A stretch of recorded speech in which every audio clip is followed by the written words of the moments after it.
Maayong hapon, aniya kita karon diri sa Dumaguete City Police Station kung diin gipahigayon ang Red Teaming of Negros Oriental Police Provincial Office para sa disaster preparedness karong third quarter 2023.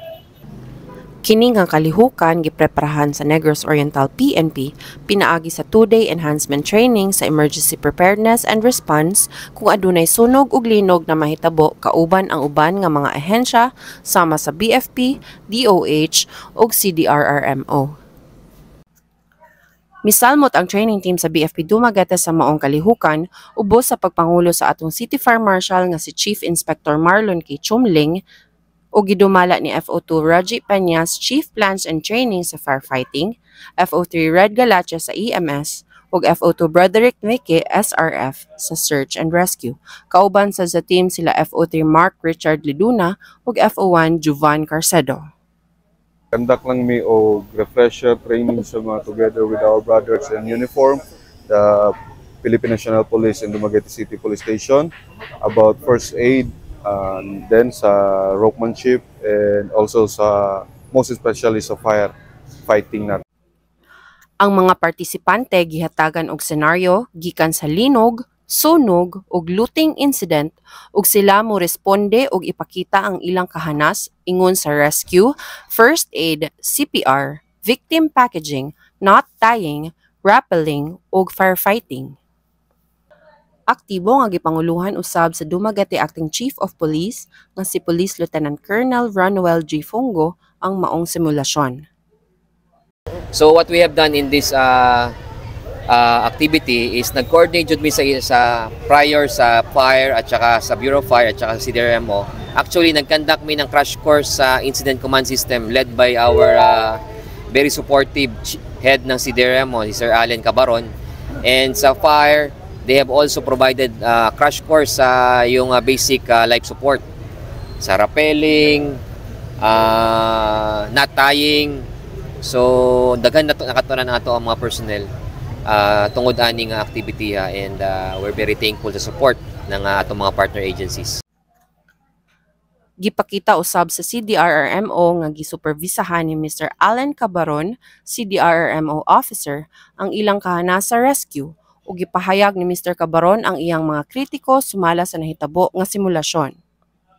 With that little time sa pag-practice, sa pag-rehearse, medyo makaingon kung mas maayo ra pud gyapon ang resulta. And of course, eye-opener ni nato or sa ilaha nga we need more time to practice, to capacitate and to learn more about technical and skills training, no? Ngana like the ropemanship, the rappelling, the standard first aid, the BLA CPR, and all those other skills training that we require.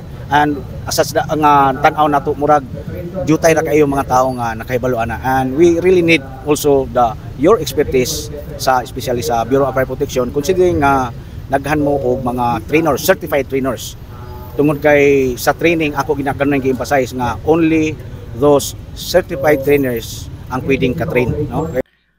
Ang maong Red Teaming gipahigayon ubos sa pagdumala sa PNP Regional Community Affairs Division Region 7 nga gipanguluhan ni Police Lieutenant Colonel Carlos M. Lacuesta, Deputy Chief sa RCA DD7 kauban si Police Captain Jasmine Sario, Chief FJGS, aron ma-enhance ang kahanas sa disaster response ang mga partisipante.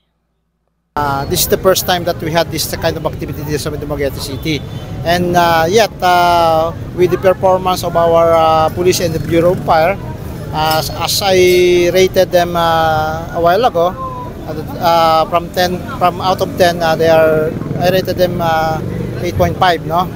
Considering that this is the first time, but there is still room for improvement, and we want the BFP also to be part of our team, especially on our preparation for any disasters sa city of Dumaguete. And we appreciate really the help of the Bureau of Fire, considering that you are our brother in terms of serving the people of Dumaguete City and the whole Philippines. Nagmalampuson nga nahuman ang maong disaster preparedness drill tungod sa kolaborasyon sa nagkadaiyang mga ahensya ug ang tanan magkahiusa padulong sa lig-on nga komunidad nga andam mo atubang sa bisag unsa nga katalagman. Sir, last question, sir. Is Dumaguete City prepared, sir? Disaster prepared, sir? Yes. I would say that we are already prepared.